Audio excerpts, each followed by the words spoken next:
بخاری شریف میں حدیث ہے، سیدنا عبداللہ ابن مسعود رضی اللہ تعالیٰ عنہ قسم کھا کے فرماتے ہیں کہ میں قسم کھا کے کہتا ہوں لیلۃ القدر لیلۃ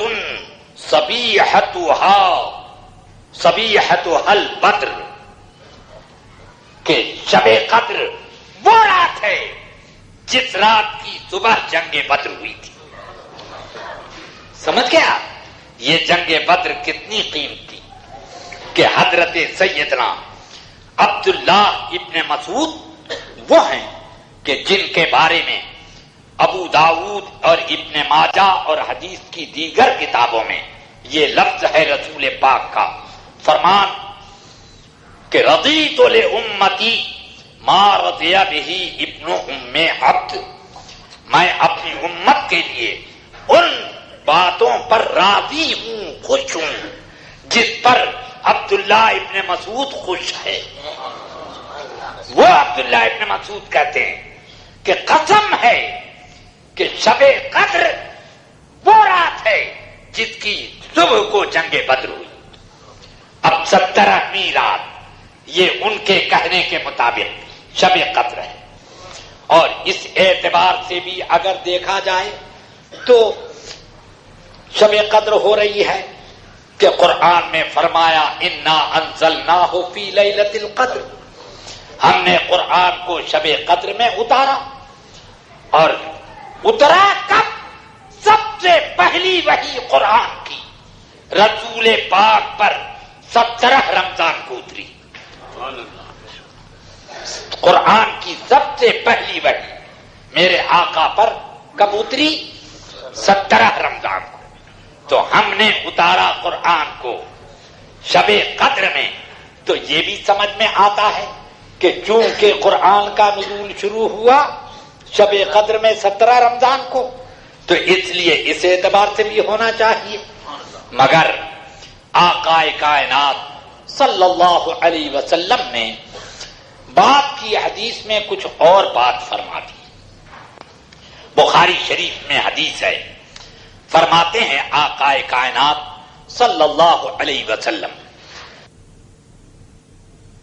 لأخبرکم عن لیلۃ القدر، میں گھر میں سے نکلا کہ تم لوگوں کو شب قدر کے بارے میں بتا دوں کہ کب پڑے گی۔ فطلعها فلان و فلان، یہ اور وہ لڑ گئے۔ کعب ابن مالک اور عبداللہ ابن ابی حضرت میں مسجد میں لڑائی ہو گئی۔ کیا کہ کعب ابن مالک مسجد میں آئے تو دیکھا کہ عبداللہ ابن حضرت وہاں بیٹھے ہیں، بس انہوں نے پکڑ لیا کہ میرا قرضہ بہت دنوں سے باقی ہے تیرے اوپر، آج مل گیا ہے قرضہ دے۔ وہ کہا ہو تب نہ دوں، نہیں دینا پڑے گا، ادھر ادھر کٹا کٹا کہاں رہتا ہے، دینا پڑے گا، کہیں گے نہیں۔ فرماتے ہیں حضور میں نکلا تو یہ دونوں لڑ رہے تھے، فرفعت، تو شب قدر اٹھ گئی۔ فرماتے ہیں آقا کائنات اے کعب ابن مالک ضعشت، آدھا معاف کر، آدھا قرضہ معاف کر۔ انہوں نے کہا قد سمعت یا رسول اللہ، آپ نے فرما دیا تو میں نے معاف کر دیا۔ فرماتے ہیں قم یا عبداللہ قم فعدہ، ہے عبداللہ ابن ابی حضرت آدھا معاف ہو گیا، جو آدھا باقی ہے جلدی دے۔ فرمایا آقا نے کہ ان دونوں نے لڑائی کی، اس کی وجہ سے شب قدر کی جو خبر مجھے دینی تھی اب وہ حکم اٹھ گیا۔ وَعَسَىٰ أَن يَكُونَ رَفْعُهَا خَيْرٌ لَكُمْ، اور اس کا اٹھ جانا تمہارے لیے بہتر ہے، اس لیے کہ اگر متعین کر کے وہ شب قدر آتی تو پھر جیسے 1000 مہینے کا ثواب اس رات میں ملتا ہے، گناہ کرنے پر 1000 مہینے کا